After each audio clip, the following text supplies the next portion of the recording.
ngayon ay ang ating dakilang kapistahan ng pinili nating Pentakasi o patrona, ang mahal na Birhen na pinaglihing walang kasalanang minana o ang Immaculada Concepcion.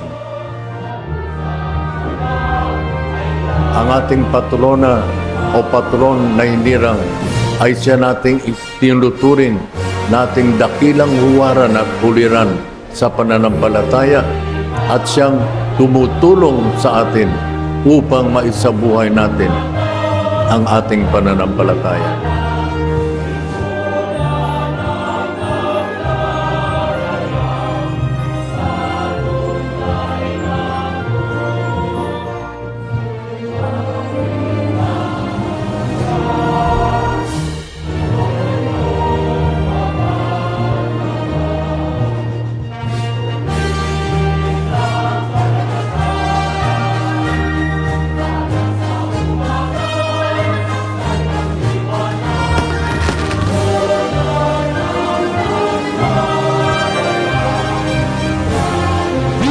La Immaculada Concepcion de Malabon. Napakalalim at pamimintuho ng mga tao dito sa ating minamahal na patron.